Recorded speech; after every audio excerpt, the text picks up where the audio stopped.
today we're doing a slam, and many people think, what is a translation slam? But we're not here to say which translation we like most or which one is best. What we're here to do is we've given the same text to two translators, and we didn't really give them any other guidance. We just said, translate this. We didn't say who the audience is, and we didn't say we want you to focus on this. We just said translate this so that we could see what they come up with. And so they both went away, and they were not allowed to confer and not allowed to compare what their strategies were. And then on Friday, they both sent their text to me, and I had the privilege of looking through the text alongside the source text, the text which we'd given them. And I've gone through, and then I found little bits of the text which I'd like to talk about. So what we're going to do is we'll start with a reading. So Nikolai is going to very kindly read the text in Polish for us. So I'm not going to attempt that. And then we're going to go through little chunks of the text. So before we get started, can I ask our two translators to introduce themselves? Can I start with you, Siobhan? Sure. Thank you very much, James. So I'm Siobhan McNamara. I'm a graduate of Trinity College Dublin. I studied in the Department of Russian and Slavonic Studies quite a few years ago now. I did European Studies here with my major language being Russian, and then did a master's in MPhil in literary translation. It was only after I did that MPhil that I started learning Polish. I went to evening classes here for quite a few years. It was just the time when a lot of Polish people had moved to Ireland, so it felt like a good language to take up. And having studied Russian beforehand was a great help. I attended a couple of summer schools in Poland, sponsored by the Polish government. And then my career didn't really develop in the direction of translation. I've done a little bit over the years, and I went in different directions, but it's been lovely to be invited back here to to brush up on the Polish and on the translation skills. So that's me. Brilliant. And Tony? I'm Antonia Lloyd-Jones. I'm a full-time translator of Polish literature into English. I've been doing it for 36 years, and that's all. And I suppose the work of mine that has had the biggest resonance is a novel by Olga Tokarczuk. We're about to discuss a piece by her called Drive Your Plough Over the Bones of the Dead, which may be familiar to some people. And I think one of my recent publications that might be of interest is the Penguin Book of Polish Short Stories, an anthology which I compiled, translated quite a lot of, and I hope people will want to read. Thank you. I think they do want to read it because we had the launch at the centre not long ago, and there was a man selling them, and they were flying out the door. So he was delighted. Before we get started, I have to give you the kind of standard cabin crew thing, which is firstly, if you have a mobile phone, which you probably do, please would you make sure it's not going to make a noise. The second thing is, if you need to use the facilities, there's one here and there's another one over there. And if we have some kind of emergency, we just run screaming out of the door and make as much noise as possible. No, we calmly leave our things behind us and we head down the main door. Okay. With that said, shall we start talking about the text? So, Nicola, can I ask you to please join us and read the text? Are we online already? We're online. We're functional now. Pressure is on. So how many Polish speakers we have in the audience, just as a matter of interest? Okay, so I have to do a good job then. Egzotycznie, ale nie za bardzo.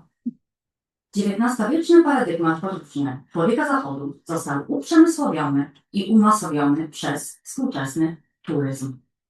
Dziś bowiem spadkobiercą Philasa Fogga i Indiana Jonesa jest turysta, który w 12 dni objeżdża autokarem Meksyk, koniecznie kończąc podróż Cancun. najbardziej odrażającym miejscu, jakie widziałem, pełnym monstrualnych hoteli i wydzielonych plaż. Albo wypoczywa all-inclusive w tureckich kurortach, starając się nie myśleć o tym, że kilkaset metrów dalej może wrzuca na plażę ciała obcych. Ów blady i ścierpnięty od wielogodzinnej jazdy podróżny robi poruszone zdjęcia przez szybę autokaru, a nogi może rozprostować tylko tam, dokąd zaprowadzą go wola i interesy pilota wycieczki. Podczas krótkich postojów autokaru na własne oczy ogląda to, co polecają książkowe podręczniki. I z satysfakcją notuje w umyśle, że wszystko to rzeczywiście istnieje. Wieczorami dostarcza się takim turyście etnograficzne real life, które ani z real, ani z life w zasadzie nie ma nic wspólnego. Turysta chce, żeby było egzotycznie, ale nie za bardzo. Chce, żeby było prawdziwie, lecz w żadnym wypadku za cenę rezygnacji z porannego prysznica.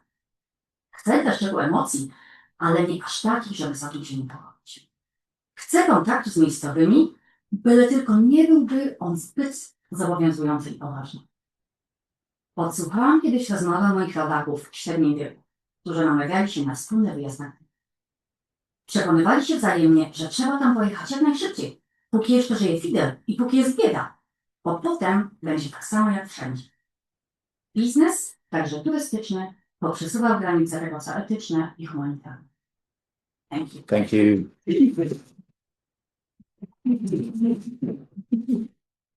I think there's a career for you waiting in audio book narrations. Fantastic work. Brilliant. Thank you. Okay, so let's start talking about the text. And let's start with the title. So what did you have in mind when you first arrived at the text? And actually, let me first start. Did you start by translating the title, or did you translate the title after you'd done the text?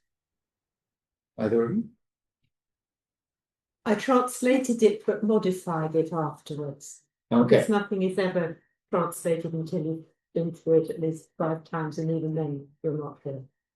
So I changed it. I started with exactly the same as Siobhan.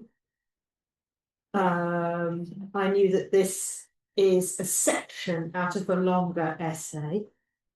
Oh, sorry. No, Yes. it's And so I did actually go back to the whole of the essay and see where this fitted into it.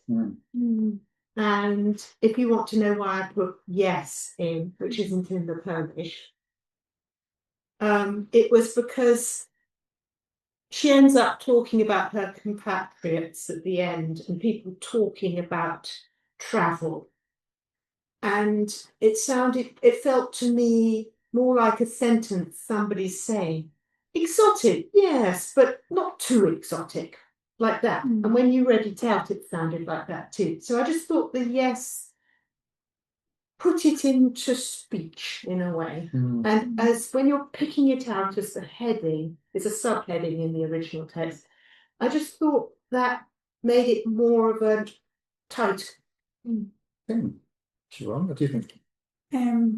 Yeah, I suppose I usually try and keep quite close to the structure, you know, in the original sentences. And I wanted to repeat exotic because I think you have to in English, you know, not say exotic, but not too much because, you know, too much is kind of something different than too exotic. But yeah, I suppose, yeah, the yes didn't sort of pop into my head as an option to add there. And then, yeah, I did the same then later with the same phrase. Italicized too. Oh, so it's not two. Okay. Sorry, that was last year. But it's interesting you just pointed out there that both of you said repeated exotic, but the source text doesn't do that. Yes. Yeah. It's more natural in English, isn't Definitely, it? yeah. If you just had exotic but not too much. Doesn't work. Yeah. Yes, exactly, it needs that. Exotic, but not too exotic. It needs that. Brilliant. Okay, we're off to a good start. And actually, you just mentioned there, Antonia, that you were thinking about the voice of the reader. So when I was reading your text, I thought, this to me sounds like somebody speaking. And for you, I had the view of something which I would read on a page. Am I wrong? Did you have that in mind? I have a big thing about reading aloud in my work, and I think when you read off the page, you're reading aloud to yourself, as it were, in your head without knowing it. But I think a good piece of writing works because it works aloud. And I don't watch telly, but I listen to the radio all the time. And my father used to read to me when I was growing up. And to me, I always work with audiobooks. So I'll get the Polish audiobook and I'll listen to an actor reading it because that tells me a great deal about the text. I don't have this. I don't know if this has been done as an audiobook. But and then I read what I've done aloud at the end, and I will tweak things according to that. So I mean, I do have a very owl approach to my work. That's not an approach I've heard before, which is fantastic. Yeah. We often ask people, do you read the whole text first before you start translating? And sometimes people say, well, I read it very quickly, or I read it very forensically, or I don't read it at all. But I haven't heard somebody say, I listen to it first. So thank you very much. What's your approach? I suppose I wasn't imagining somebody delivering it as Okay. each, you know, I was seeing it as something in a book. So So it was right. So yeah, I guess so. Yeah. And I do read it aloud too, but I suppose I kind of wasn't imagining the author standing at a podium, you know, delivering it that way. Yeah. Okay, brilliant. And did you have in mind a kind of voice for the author? Like, were you thinking, oh, this is tongue in cheek, or this is kind of a grumpy, or is it like, I had in mind kind of wagging fingers, but I may be wrong. What did you think? Yeah, something similar. Okay. Yeah. Like she obviously doesn't approve of this. Yeah. Model, but I can't say I disagree. So I know her rather well. Yeah. I can hear it, but also I know that she there is some tongue in cheek, I would say. But also she's serious in that she wants to make a point. And she is somebody who's pretty forthright about their views, which doesn't always get her friends. Sure. But she's somebody who's very sure about what she thinks and is very, very, of course, extremely articulate. Yeah. But so do you get a sense that she's getting her opinion over, but maybe it could be misinterpreted as being overly severe, like more severe than she actually means it to be? I don't know, you'd have to ask her. Really, I mean, I think she has her views and she sticks to the guns. Fair enough. Okay. Well, let's move on to the first sentence then. We're not going to go through every sentence, I just have to put that out there. So you both approached the beginning of the first sentence in a slightly different way, in that Siobhan said 19th century paradigm for how Western people travel. And Antonio said the 19th century travel paradigm for Western man. So you might think, well, this is just a rearranging of words, but I would tend to say you've both made conscious choices there. And I would like to dig into what was in your mind when you were making them. So would either one of you like to jump in and tell me? Well, I have to say, I thought for a while about the word paradigm. I find it one of those words that immediately think, hang on a minute, what's a paradigm? And so for a while I had model or ideas. But then in the end, paradigm seemed to work best. And then travel paradigm, again, I wasn't sure would that be immediately obvious what it meant.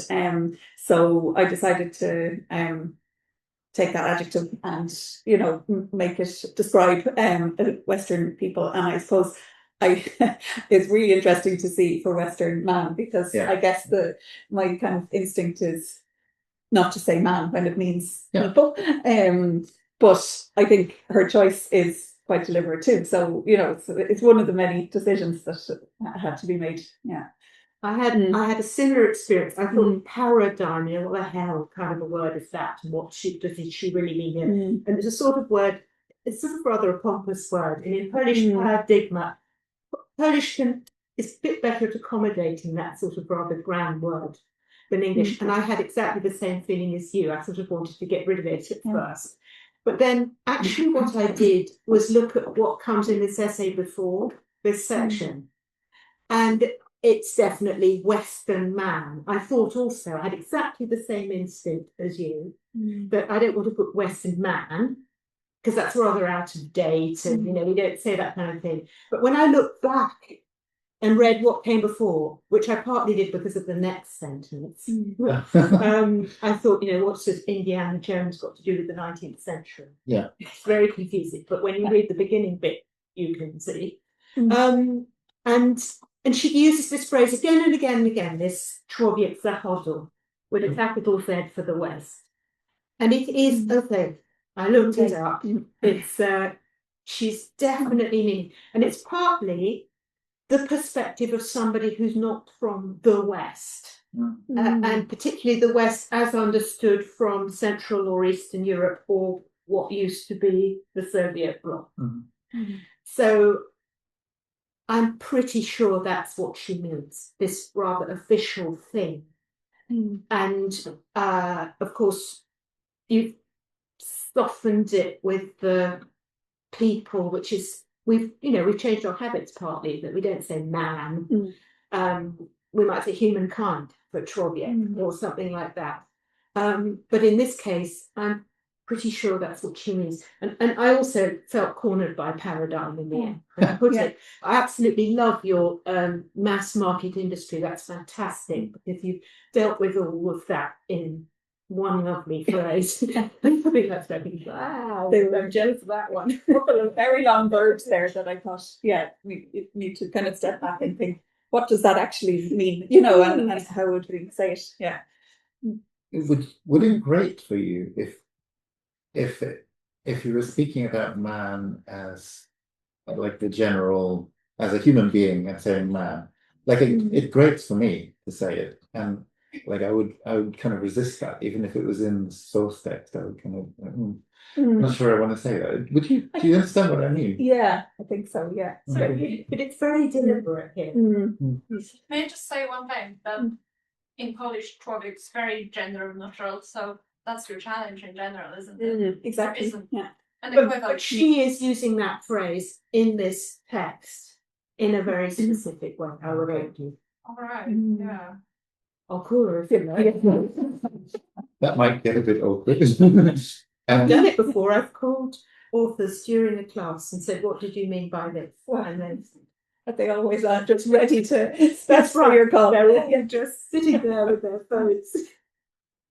Just waiting for the formal.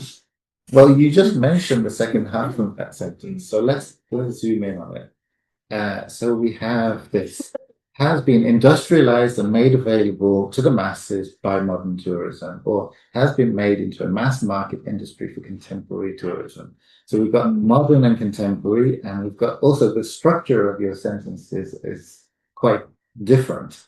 So did you spend a long time to rearrange the sentence into this formation? And I even was at the point of putting contemporary tourism at the beginning of the sentence. Saying contemporary tourism has transformed I thought about that the too. paradigm. But then I came back because I think having the kind of 19th century right at the beginning does set the scene for it.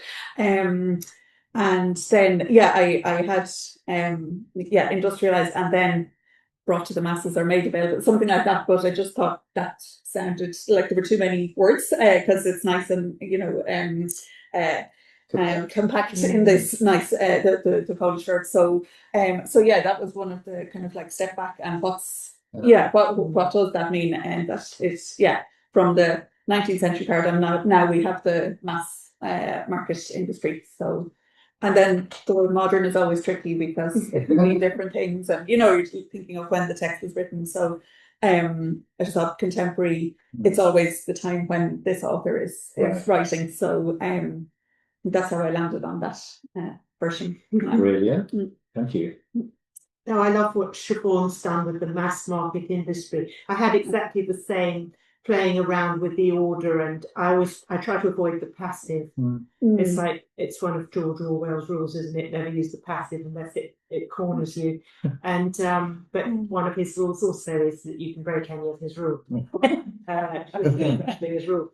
So I did play with that too, but I also felt it was better to get the 19th century up there at the front. Also because I looked at what came before, and it's absolutely following on. So I don't know if that's the right approach when you're using an extract. You should just forget about the rest of it, probably. But I couldn't resist. Well, good. Don't resist. Let's move on. So, yeah, she doesn't like Cancun at all. And I was really interested in your two approaches because, well, you said it's repulsive, you said it's abhorrent, and you said that the hotels are monstrous, and you said that they're enormous. And so I've got this completely different impression from the two interpretations, one being kind of a visceral distaste, and one being kind of maybe moral distaste. So, again, am I wrong? I don't think they're quite so different. Okay. I mean, if someone said, no, maybe it's just me. Maybe I'm just interpreting it differently. What did you do here? Yeah, I think I might have had repulsive or repugnant or something else first, but I thought, maybe that was too kind of physical. You know, so I guess the abhorrent is more of a moral view of it. Yeah. And then monstrous, because the Polish is so similar, I decided to change it a bit.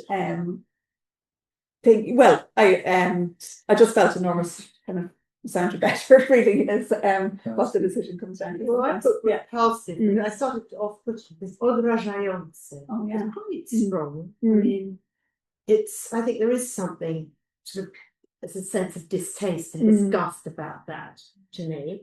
I also looked the place up on Google and took a little yellow man and looked at these hotels. And it's a sort of hideous, great long strip with these enormous big buildings. I always do that too. I like to travel around I always look at places. And I put monstrous because I was thinking about, this is something I often think about when I'm translating, why has this author put that word when they could have put another word? And she put monstruable. And okay, you think, oh, it's the obvious word because it looks like monstrous. But monstrous in English, which I looked up in the OED just to double check, does mean enormous. And I thought, I like the monster bit of it. I like the fact that they're not just big, but they're horrible in her mind. It's very strong. I think the most interesting things that we've chosen here is that you put sectioned off beaches.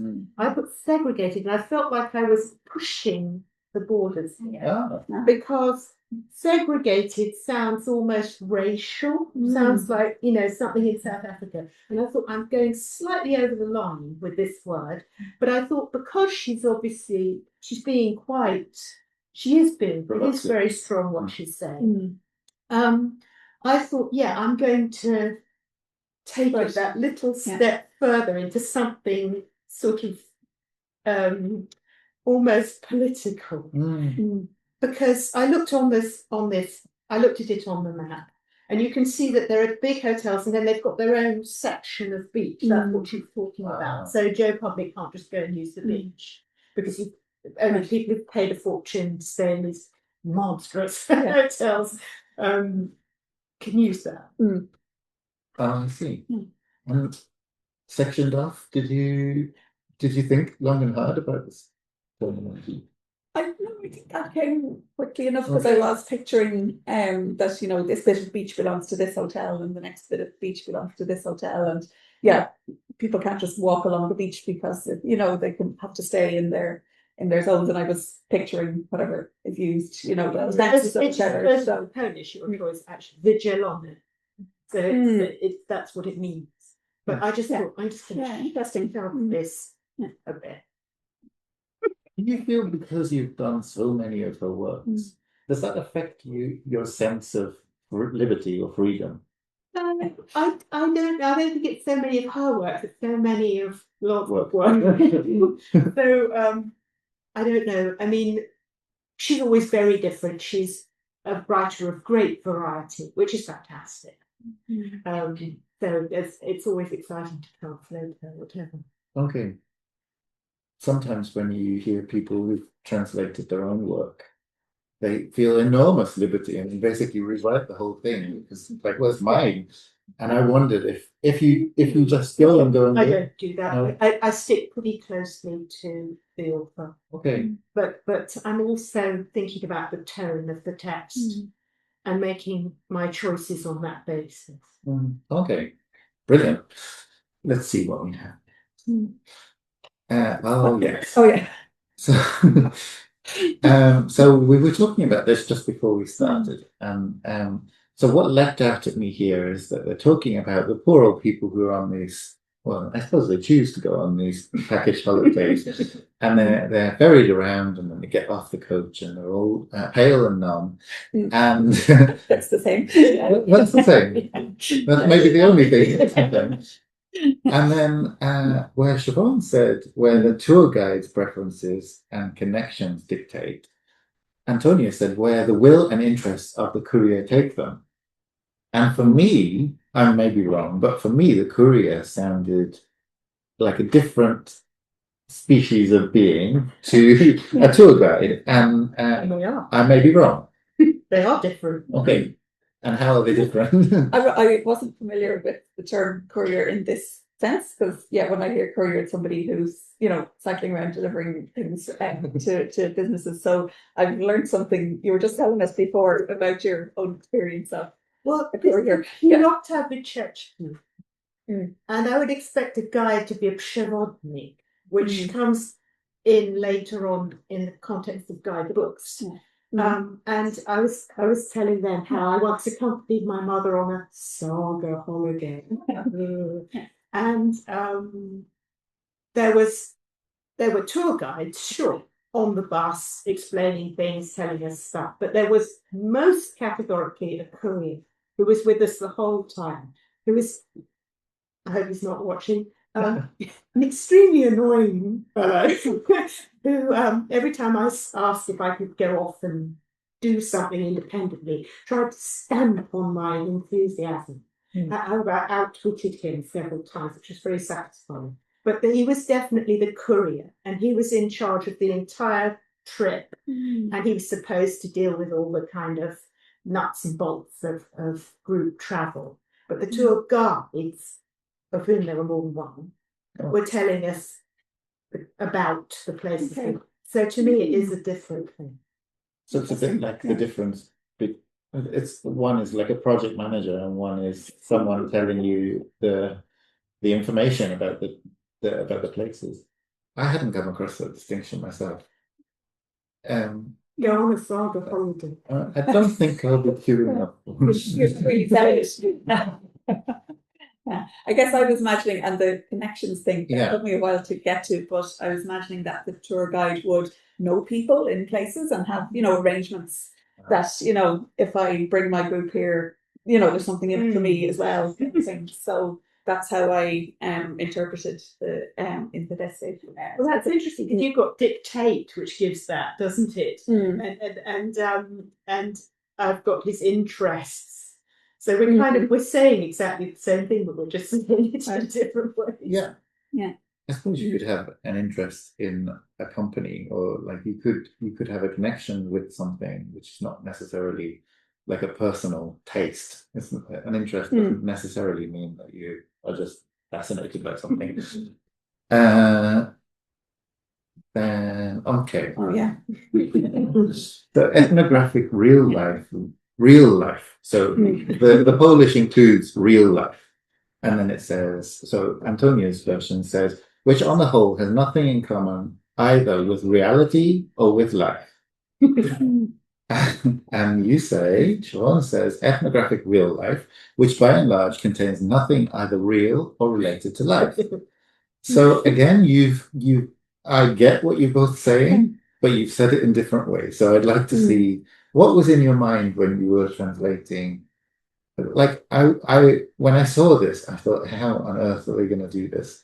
So it was nice to see that you both did it in completely different ways. Yeah. And I'd like to know, did you spend a long time on this?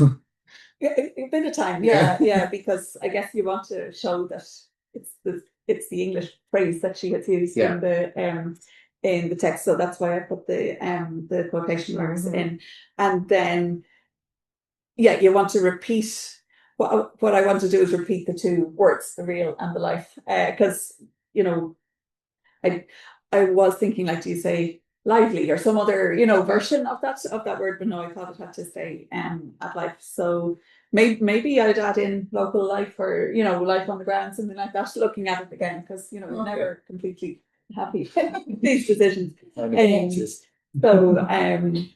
yeah, it was to get the repetition of the two words. So you wanted to repeat the words exactly as they appear in the phrase real life. Brilliant. What do you think? Yeah, well, we both put the English phrase into inverted commas, which I think is right, because obviously the English language reader is going to know to use the English phrase. And I did think I did try versions where I kept real and life. I tinkered around with it because it's not so easy. And I was thinking nothing to do with, nothing, I was thinking of different ways of saying that too. But then I thought reality is nothing to do with reality, because it's kind of flows somehow for me. And all we got, I just said, I don't know, this sounds right. The two names. And do you think that she chose to use the phrase in English? Like, was that, obviously it was a conscious choice, but why say real life in English? Polish is full of English, isn't it? I guess it must be the phrase that's used on these package holidays. That was my understanding of it. I wonder if that's the selling point. Come and experience the real life in wherever Cancun. Yes, it's sort of tourist as the phrase, something like that. That's or at least that's how she's thinking of it. Right, okay. So she's trying to mock quite hard using that phrase. How realism towards the West. Oh yeah. Yeah, it hadn't actually occurred to me that that's how the package holidays are sold, but it makes a whole lot of sense now that you said it. They never really struck me as being very real. Now, my favorite bit. So now we have this interesting, stylistically interesting passage where the tourists want, and then they want and want and want and want and want. And you both dealt with it in a similar way, but where you differ is that Siobhan kind of made the tourist an abstract being, and so we're talking about the abstract in a singular voice and a non-gendered singular they. Whereas Antonia is saying tourists plural, so the tourists want, and then a plural they. So, but in Polish we just have a repetition of the same word again and again and again. So I'd like to unpick what happened here. Any thoughts? Please. The thing is that in Polish it's singular, it's the tourist. In English you're forced then into you're directed towards saying he or she, or what we do nowadays we say that because it's neutral. And I started off playing around with it, and I had it singular, the tourist, blah blah blah. But then I thought it's going to be they so often that I'm going to make it tourists plural. I just thought I'll make it flow together like that better. But it doesn't mean that it isn't perfectly valid with it. Singular. And I think this is where kind of developments recently in how we use English have helped translate things like that, because it's Sure. become much more common, you know, to say they to mean a person and not specify the gender. So it's sort of happened like that. Yeah, exactly. We're more careful about gendering things. But I guess I was always picturing it as an individual person that she was talking about. You know, who think they're doing the very unique thing. Okay. Yeah, so I had a picture, you know, of An a individual. person. Yeah. Okay. Yeah. Did you have in mind a kind of crowd of folks? No, but it is masculine in Polish. But in Polish, they're less likely to make it neutral. Also, you are so forced into genders in Polish grammar. So zaczusza, niepokoić, it's that's categorically a masculine ending. Okay. So Although I translated a piece of hers recently, a short story set in the future, where it's a sort of interview between a kind of robot and a writer who's very old, and it's sort of herself in the future. And the robot interviewer has neutral gender endings with X's. okay. Right. So Polish can do it. Yeah. I couldn't translate it though. I couldn't do it into English. It would be lost, yeah. Yeah. And is it pronounceable? Because How sometimes would you say it? We asked the Poles in the room. Yeah. Well, you know, when you have a non-gendered ending in Polish, which is an X, instead of było, you say books. Have you seen that? No. Has anyone seen that? I've We seen it don't quite we don't have that. You do have that. You don't have that now. I've never heard of Yeah. I don't know how you would say it, but it does now exist. Yeah. And there's quite a lot of information online about how there are forms in Polish which some people would prefer to use, and they're not standard, obviously. I think it's like a digital life form. You know, Right. Well, it may become more common. it's happening in many languages which are inherently gendered. But the reason I ask is because Yeah. they use the X many times and produce unpronounceable words as a result. And so it's kind of a solution for the apparent problems, but it doesn't actually, as you said, it kind of turns into a text-only thing. Yeah, but you couldn't use it in this context. It would be ridiculous to use that, because that is definitely a futuristic, politically tinged Okay. new development. So we'll see where it goes. Indeed, we'll see where it Yeah. goes. Okay, my screen is deciding to just think about it. So, oh yes, let's hear you both read your translations in full, and then I'm going to ask them what they make of each other's text. So, Antonio, can we start with you? Exotic, yes, but not too exotic. The 19th century travel paradigm for Western man has been industrialized and made available to the masses by modern tourism. Today's heirs to Phileas Fogg and Indiana Jones are the tourists who go on a 12-day coach tour of Mexico, a journey that inevitably ends in Cancun, the most repulsive place I've ever seen, full of monstrous hotels and segregated beaches. Or they take an all-inclusive holiday at a Turkish resort, doing their best not to think about the bodies of refugees tossed up by the sea a few hundred meters further down the beach. Pale and numb, after hours and hours on the road, these travellers take fuzzy photos through the coach windows and can only stretch their legs where the will and interests of the courier take them. During the short stops, they get to see the sites recommended by the guidebooks and contentedly make a mental note that all this really does exist. In the evenings, they're provided with ethnographic real life, which on the whole has nothing in common either with reality or with life. The tourists want it to be exotic, but not too exotic. They want it to be genuine, but certainly not at the cost of going without their morning shower. They want an emotional thrill, but not of the kind that makes them start to feel uneasy. They want contact with the locals, but only if it's not too binding and serious. I once overheard some of my middle-aged compatriots discussing the idea of going on a trip to Cuba together. They were trying to persuade each other that they should go there as soon as possible, while Fidel was still alive, and while there was still poverty, because afterwards it'll be the same as everywhere else. Business, including the tourist kind, has shifted the borders of what counts as ethical and humane.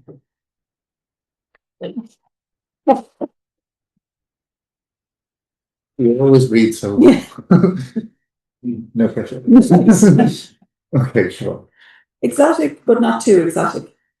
The 19th century paradigm for how Western people travel has been made into a mass market industry by contemporary tourism. The modern day Phileas Fogg or Indiana Jones, therefore, is a tourist who spends 12 days in a coach traveling around Mexico with an obligatory final stop in Cancun, the most abhorrent place I've ever seen, with all its enormous hotels and sectioned off beaches. Or they take an all-inclusive holiday in a Turkish resort, trying not to think about the bodies of refugees that wash up onto the beach just a couple of 100 metres away. Pale and numb from hours on the road, our traveller snaps blurred photos through the window of the coach and is only allowed to stretch their legs where their tour guide's preferences and connections dictate. When the coach stops for a few minutes, they see firsthand the places the guidebooks recommend and happily note that it all actually exists. In the evenings, these tourists are presented with an ethnographic real life, which by and large contains nothing either real or related to life. The tourist wants it to be exotic, but not too exotic. They want it to be genuine, but never to the point that they'd have to give up their morning shower. They want a flutter of emotions, but nothing that would make them uneasy. They want contact with local people, but only if it's not too serious or doesn't commit them to anything. I once overheard a conversation between some middle-aged Poles who were planning a trip to Cuba together. They were trying to convince each other that they should go as soon as possible, while Fidel was still alive, and while the country was still poor, because afterwards it will be the same as everywhere else. Business, including tourism, has moved the boundary of what is ethical and humane. Brilliant work, both of you. Again, you should have a career in audiobooks. So, immediately, I want to know, would you change anything about your translations, having heard the other one and having listened to each other speak about your strategy? No pressure. If the answer is no, that's fine. I think the real life thing, I'm still not totally happy Okay. with what I did. Yeah, and I think I was trying too hard to keep those two words the same. So I liked what you did to it. So that's one thing I probably. I Just- pinched lots yeah. of lovely phrases. Fantastic things in your translation. It was lovely. It flows beautifully. Is there anything that jumps out at you? Well, I already talked about the mass market industry, but there are other examples where I haven't got the whole of your text Yeah, in front of me, but there were lots of things that were very, I like a flutter of emotions is nice. Mm. And was there something else that jumped out that was nice? Yeah, the bodies of refugees that wash up onto the beach just to go. That's nice. Just the flow of it is very nice. And while the country was still poor, rather than while there's still poverty, it's nice. And no, it's lovely. I noticed that you said Poles and you said my country. Yeah, compatriot. And that was obviously a choice as well. That one took me a while Okay. because I always, and it's one of those words that, it just always kind of trips you up a little bit because it's a short, easy to understand word in Polish, but when the English translations are longer and fellow countryman or compatriot or from the same country as me, or they just don't, I think, flow as easily. So then I decided to actually commit and say what like if I was saying, I heard some Irish people, or an English person might say I heard some English people, so I felt it was okay to say Poles, considering that she is putting herself in the same, category, I guess, by saying about that. that in Polish. But on the principle that the reader, as it's extracted, wouldn't necessarily know that we're talking about plots out of context. But then I sort of quite like that I can hear the sneer in the word compatriot. They're like patriotic. But, and that's very loaded in Polish. But I mean that's just the next added extra. But I had more trouble sorting out it's sort of a bit of a mess, this sentence. Podsłuchałam kiedyś rozmowę moich rodaków w średnim wieku, którzy namawiali się na wspólny wyjazd na Kubę, przekonywali się.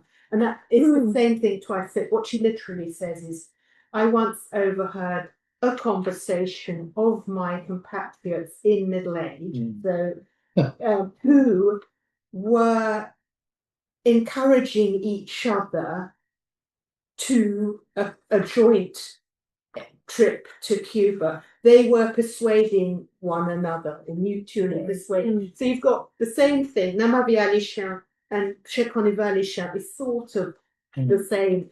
And so it definitely needed a bit of tinkering with anyone. And then Polish, you've got this, the średnim wieku, middle age, sort of stuck on its own in the middle. And in English, you've got to follow the noun with the relative clause. You can't have that flogging it up. So you similarly to me, you've changed that to get rid of, you haven't repeated the persuading. Yeah, I just felt we both didn't sound right having the two close together. Yeah. Not my greatest. No. Sorry, Olga. You're in trouble. What's the sentence that you toiled over for especially long, or a part of the text that you? Yeah, well, the first sentence. We discussed that already. But Yeah. I did. Yeah, I kind of left that and came back to it. And I also, because I was a bit worried by Phileas Fogg and Indiana Jones in the middle of it. Yeah, so I mean, that's got to do with the 19th century traveller, because Phileas Fogg is fictional, and his travels can hardly be described as, it's not the grand tour, is it? Yeah. And Indiana Jones, what the hell's he got to do with 19th century? Oh, absolutely nothing. So that was why I looked back at how she goes on about Jules Verne. She never mentions Phileas Fogg till this point, but there's a lot about Indiana Jones. Okay. But yes, I found that quite puzzling. I've just noticed, I just looked at the time and I realized that I've been monopolizing you. So let me open the floor and see whether there's anyone with a question. I think there's a microphone which will find its way to you in just a moment. Would you just project and just shout? Just on the point of Vigilone, I think I'm probably with Siobhan sectioned off. Segregated for me is so connotatively racially segregated. That's why I did it. Pushing it. It is pushing it. Something different. Well, I meant segregated in terms of poor locals who can't go to the beach and rich people. I was thinking about rich and poor segregation rather than racial. Yeah, it just brings a lot of baggage with it, though. Yeah, well, I think it needed that, but I thought that was fair. Okay, any other questions? I think that at the very start you mentioned that talks about the Western man, and you assume that she doesn't consider herself or post part of it. But as you can see, actually, even in here, she very much does when she mentions this overheard conversation. This is the conversation of the post. That's the example of the Western people. Yes, that's a common kind of misconception that Polish people don't consider themselves Western, and don't get me wrong, I'm impartial to that. But that is the case, that if we talk about like civilization on the whole, Polish people probably consider themselves Western. Yeah, but you haven't read the beginning of the essay. Oh, sorry. About this Western man in the in the Jules Verne sense. So it's leading on from something else, that phrase. All right, yeah. That's maybe the risk of looking over at a section of the Yeah, text. I have to confess I didn't go back and read the rest of the essay. And I think that the way I particularly was brought up just right after the collapse of communism, and there was definitely a lot of push towards the West. I was brought up thinking that I'm more Western than Eastern. That would be a shock when I came to Ireland that nobody thinks so. And currently I probably don't have any issues with being labeled as an Eastern European, but that's not how Polish people in Poland would consider themselves. Well, right at the start of this essay, she says, wychowałam się na książkach Juliusza Verne'a. I grew up on Jules Verne books. To one pokazywały mi daleki świat i zbudowały w mojej głowie obraz tego, czym jest podróż człowieka z zachodu, a do takiego miana aspirowałam, dorastając w zamkniętej i nudnej przestrzeni PRL-owskiej. So she's saying, I saw what was in Jules Verne books. They gave me my image in my mind of what the Western man's journey or travel was. And I aspired to it, growing up in the closed and boring space of the PRL, in other words, in communist Poland. So she makes that distinction straight up at the start of the... I mean, she's a different generation. Yeah. So looking at that. It's the context. Purely. It is amazing how people throw around words like Western. And actually, when you start saying, where do you draw the line? Where does it stop being the West? Like, is Turkey the West? Is Russia the West? Very often there's people from, let's say, Lithuania or Latvia as well. Yeah. That there's no Eastern Europe. Nobody wants to claim that, like, Yeah. Latvians and Lithuanians consider themselves Northern or Baltic. Baltic. Yeah. And I've heard Ireland. I've heard Ireland being described as a northern country, which it wouldn't even occur to me really to describe it that way. But if that's coming from someone in Russia, it makes sense. Yeah. So it is all yes. Central Europe. Poland is Central Europe. Everything's perspective. I think the problem is that Polish people consider it pejorative, or that it is considered pejorative. That's why everyone What's pejorative? As in negative. To be called Central European? No, Eastern European. Oh, yeah. Most people would they come to me of Russia and Eastern, and that would be just probably underdeveloped or second world. That sound, yes.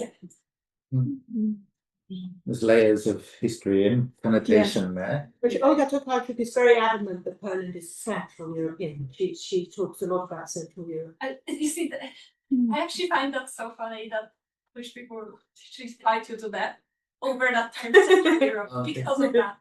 How they don't want to be labeled Eastern. And again, many reasons for that. But right now I'm not fighting it.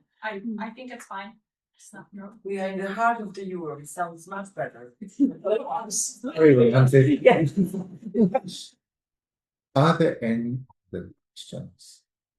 Please. I've been thrown out of the Euro. You're not in rugby.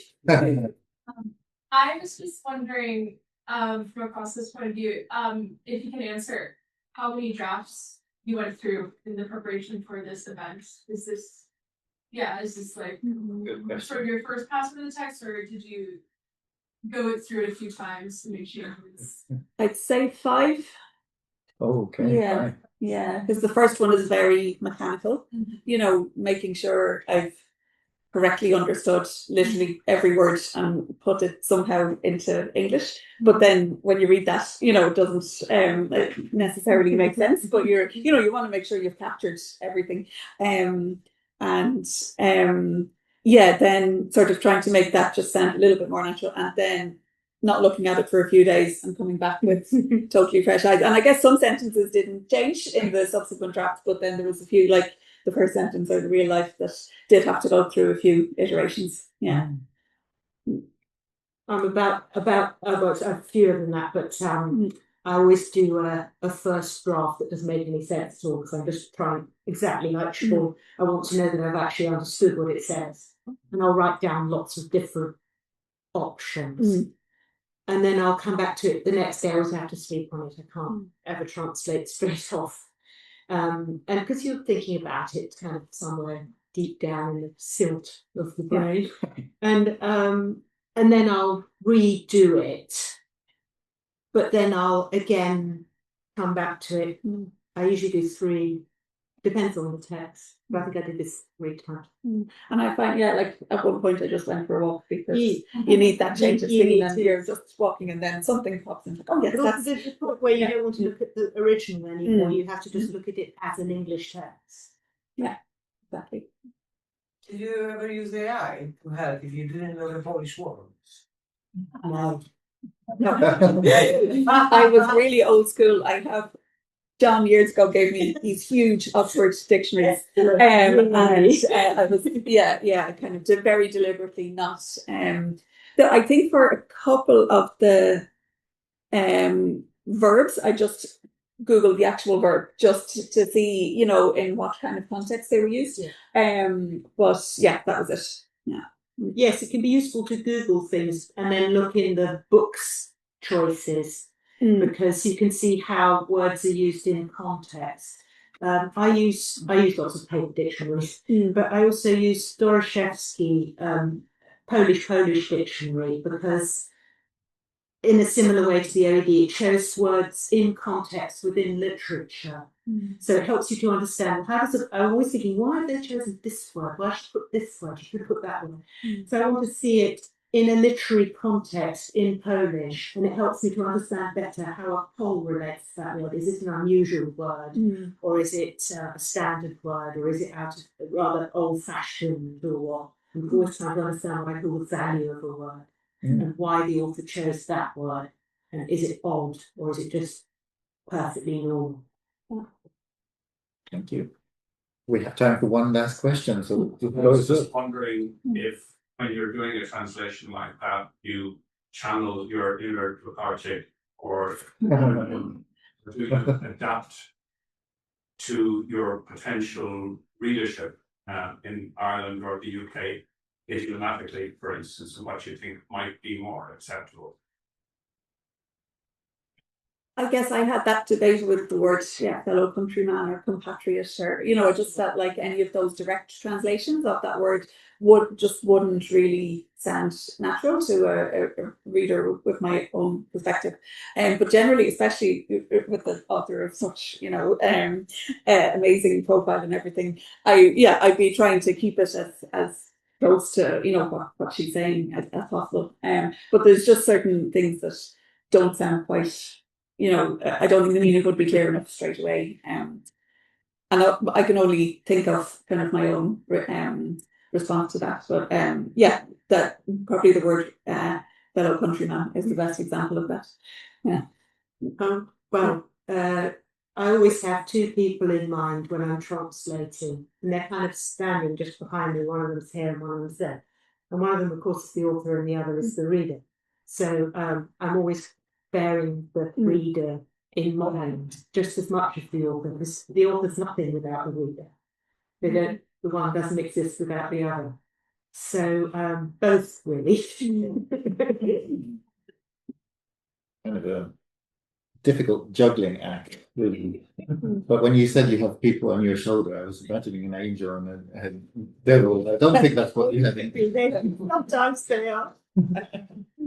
Well, on that note, picturing, we can guess which one is the angel and which one is not. So on that note, let's leave it there. And would you join me, please, in thanking our wonderful translators?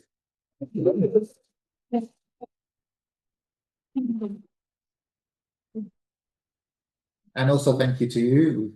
We really enjoyed having this really detailed conversation.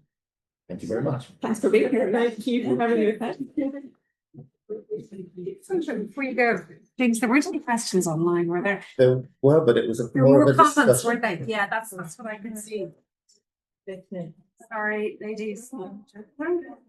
Here in our newsletter, it's the talk of. Oh, yeah.